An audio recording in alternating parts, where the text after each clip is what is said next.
এই অন্তর্বর্তীকালীন সরকার সেই আইন তুলে দেন না কেন?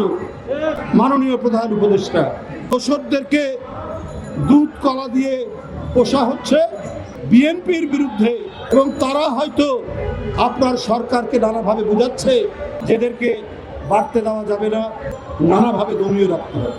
আজকে মানুষ কিন্তু নানা কথা বলছে, নানা কথা ভাবছে। কারণ আমি সাজা হলে সে সারেন্ডার করলে তো কারাগারে থাকতে হবে। এটা তো রাজনৈতিক মামলা, এটা তো প্রতিহিংসামূলক মামলা, এটা তো আক্রোশের মামলা। এখানে যে আইন, এই আইন এটা তো মানুষ তৈরি আইন। মানুষ তৈরি আইন তো সংশোধন হতে পারে। এটা কেন এইটি থাকবে?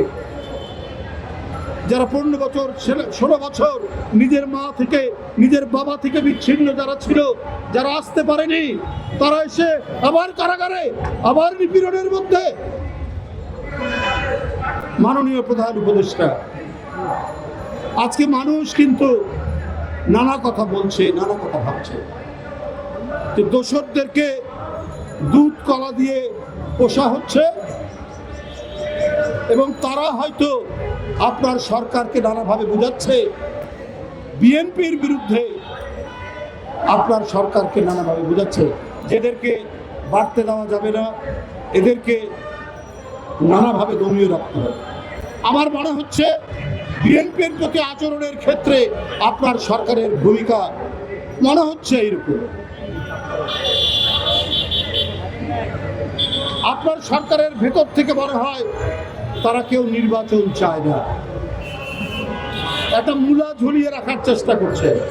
ডিসেম্বরে, না হলে ফেব্রুয়ারিতে, না হলে জুনে, এইরকম নানা কথা বলছে, কিন্তু কেউ সুনির্দিষ্টভাবে বলছেন না অমুক মাসেই নির্বাচন হবে, এবং সেই জন্য প্রয়োজনীয় পদক্ষেপ এই সরকার থেকে নেই।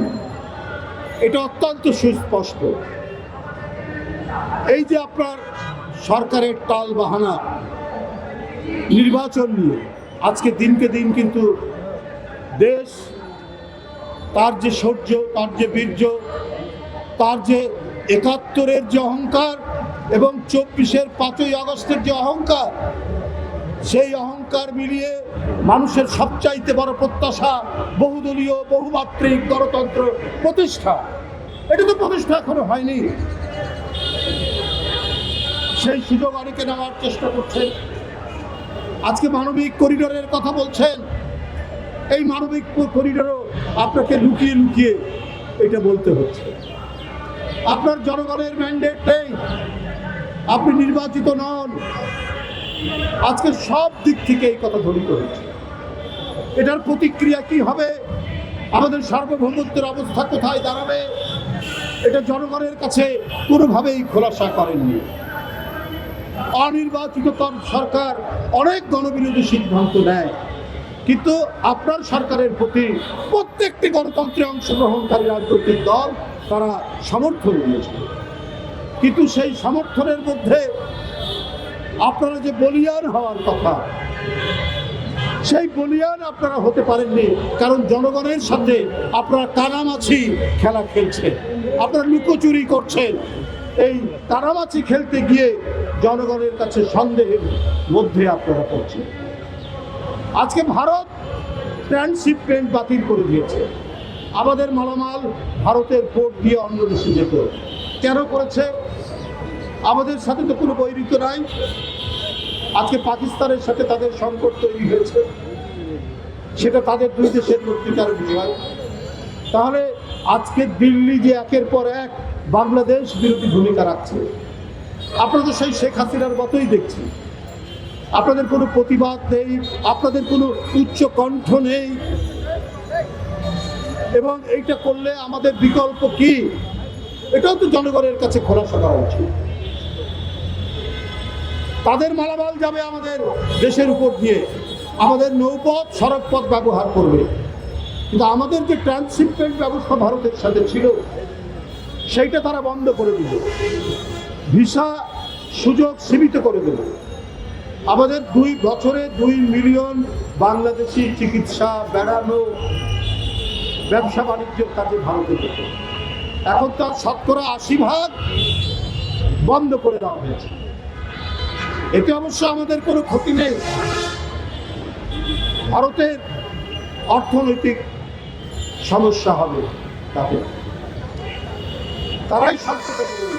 কিন্তু আমাদের সরকার এই যে ভারতের একটি অগণতান্ত্রিক নীতি এবং একটি দেশের স্বাধীনতা সার্বভৌমত্বের প্রতি বৃদ্ধাঙ্গুলি দেখানোর যে নীতি, সেইটার বিষয়ে আপনারা কেউ উচ্চকণ্ঠ নেই। আপনাদের গলায় স্থিরিত। তো শেখ হাসিনার মতোই আপনার সীমান্তে সীমান্তে আমাদের লোক পরে ফেলানি ঝুলে থাকে কাঁটাতারের মধ্যে, আমাদের মানুষজন ধান ক্ষেতের মধ্যে মেরে ফেলে দেয়। শেখ হাসিনা একটাও প্রতিবাদ করতেন না। এখন তো আমরা সেটারই পুনরাবৃত্তি দেখছি, আমরা তো সেই আচরণই দেখছি। তাহলে বাংলাদেশের যে জোরালো গলা, বাংলাদেশের মানুষ তার বিরুদ্ধে নিজের জীবন দিয়ে দিতে পারে, তার সার্বভৌমত্ব রক্ষায় সব কিছু করতে পারে।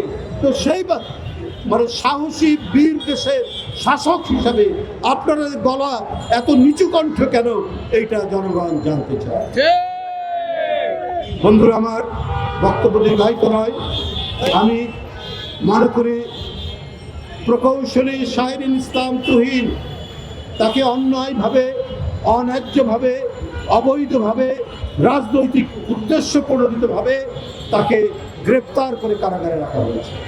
তাকে আজকে এই মুহূর্তে আমরা নিঃশর্ত মুক্তির জোর দাবি জানাচ্ছি।